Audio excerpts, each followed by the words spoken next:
que le fait que Ali Bongo ait annoncé sa candidature en coq, c'est pas juste parce que la beauté de coq. Vous allez comprendre, je vais vous l'expliquer, il y a des symboles derrière. Gagan Goumta, qui est aujourd'hui le puissant milliardaire gabonais. Mais qui connaissait Gagan Goumta avant l'arrivée d'Ali? Il existait où? Il faisait quoi? Il apparaissait où?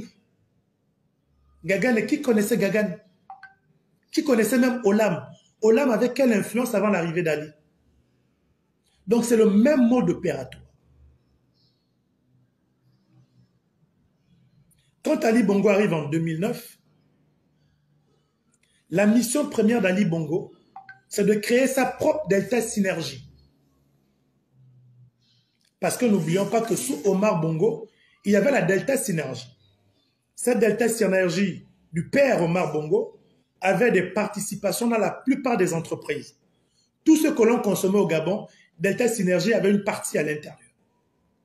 Que ce soit l'eau, que ce soit l'agroalimentaire, que ce soit les ports, l'aéroport, tout ce que le Gabon consomme, le Gabonais consommait, Delta Synergie avait sa part à l'intérieur.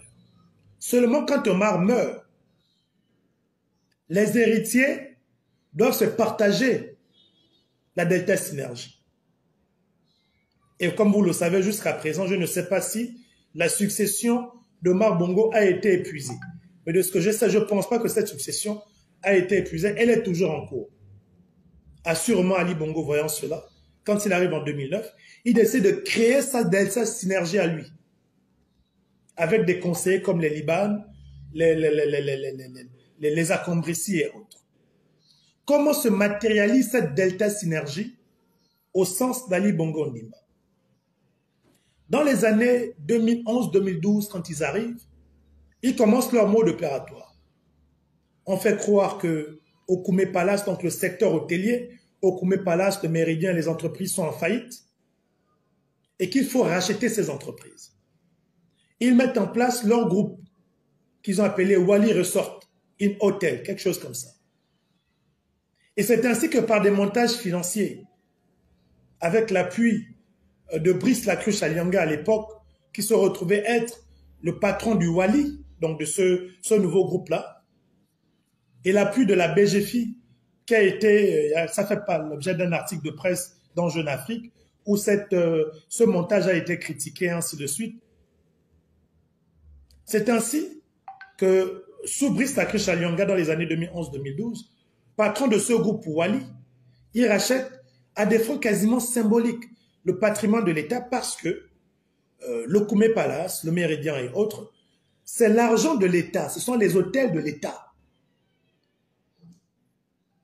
Donc, il rachète ce patrimoine-là à des fonds symboliques. Et on a suivi le live de Stéphane Zeng. Quand Brice va en prison, bien avant ses déboires et autres, quels sont les actionnaires aujourd'hui du groupe Wali? On a suivi le live de Stéphane, où il présentait ses actionnaires comme étant les Nouridine, les Hosseini, la femme de Nouridine et tout ce qui s'ensuit, comme étant les nouveaux actionnaires de ce groupe Wali, qui est propriétaire de l'Okoumé Palace, du Méridien et autres. Et à côté de ça, le même groupe Wali veut racheter d'autres investissements de l'État issus de la CAN, les hôtels Eliconia. Donc c'est le même mode opératoire. On fait croire que ces hôtels sont en faillite pour permettre aux mêmes de venir racheter à des fonds symboliques. Ça, c'est la partie du fils et de ses gens. Arrivons maintenant à la partie de Goumta. Quand Ali arrive, avec l'appui des Akombrissi, des Liban et tout ce qui s'ensuit, on nous présente Olam comme une structure internationale, un groupe international qui va apporter les capitaux dans l'économie gabonaise. Et comme par enchantement, sur la même période, on constate, et je vous l'ai montré dans le guide d'évaluation que je vous invite à vous procurer, on constate là-dedans que sur la même période, la présidence de la République inscrit plus de 1000 milliards de budget qu'ils appellent pour des investissements transversaux. Donc, la même manière, la même période où Olam, soi-disant, est en train de prendre de l'ampleur, la même période, la présidence prend plus de 1000 milliards au nom des investissements transversaux.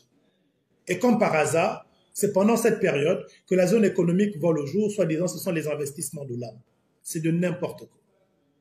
Ils prennent l'argent du contribuable, ils investissent dans leur structure, ils positionnent des expatriés et des étrangers devant, mais c'est l'argent du Gabonais. Au départ, c'était Olam, Olam, Olam. Et c'est dans ce sens-là qu'ils ont fait miroiter